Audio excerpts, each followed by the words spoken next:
Bonjour à tous et bienvenue sur ma chaîne. Aujourd'hui on se retrouve pour la recette de la génoise. Si ça vous intéresse, suivez-moi. Je vous laisse avec les ingrédients.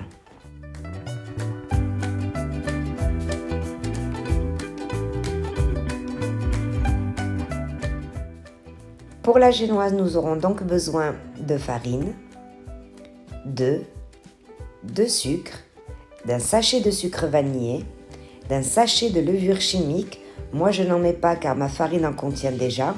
Et de l'arôme de vanille. Toutes les quantités sont en barre de description.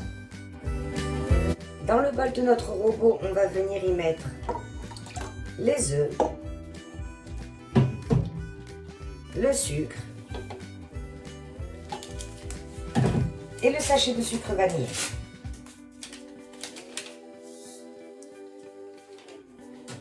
Et on va venir les battre à vitesse moyenne pendant 10 minutes.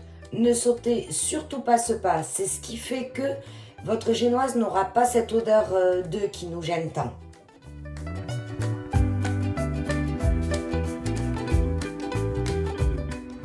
Au bout de 10 minutes, on sait qu'elle est prête parce que regardez, vous avez vu le ruban qui descend? Les traits restent formés dans le bol, ils ne s'engouffrent pas dans la pâte.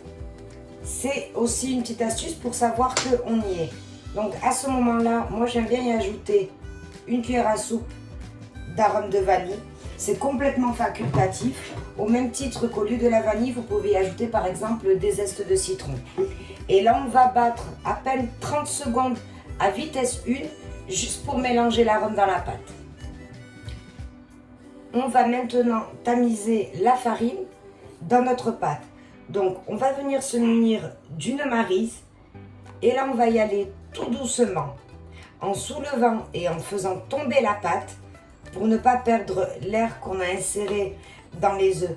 Par contre, un conseil, donc minimum, mélangez la pâte en 2 fois votre farine. Moi, personnellement, je le fais même 4 fois parce que c'est vraiment très important qu'il n'y ait pas de grumeaux ni rien du tout.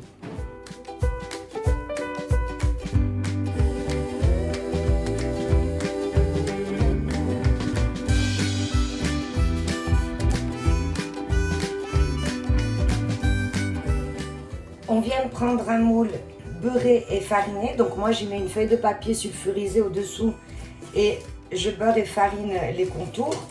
Mon moule fait 24 cm de diamètre. Donc on vient y verser la pâte.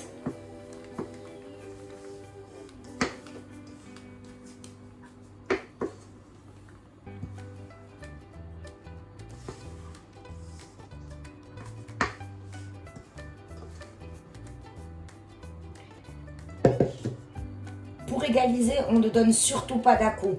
Ce serait dommage de perdre toute l'onctuosité qu'on a mis du temps à faire. Donc vous égalisez juste comme ceci, à l'aide de la maryse. Surtout pas d'à-coups. C'est vraiment important, hein, ça a l'air de rien, mais tous ces petits détails font qu'à la fin, on a vraiment une belle génoise super moelleuse. Et ça part au four à 170 degrés pour 25 minutes. Attention, comme je le dis toujours, chaque four est différent, donc surveillez toujours la cuisson. Une fois sortie du four, on attendra qu'elle refroidisse avant de la démouler. Et voilà, notre génoise a complètement refroidi et comme vous pouvez le constater, même froide, elle garde toute son onctuosité. Super moelleuse. Donc, vous pouvez bien sûr la manger telle qu'elle ou bien venir la décorer, la recouvrir avec de la ganache, une crème au beurre, etc. Bon appétit! J'espère que ma recette vous aura plu. Si c'est le cas, n'hésitez pas à vous abonner et de mettre j'aime sous la vidéo. Merci, on se retrouve pour une prochaine recette.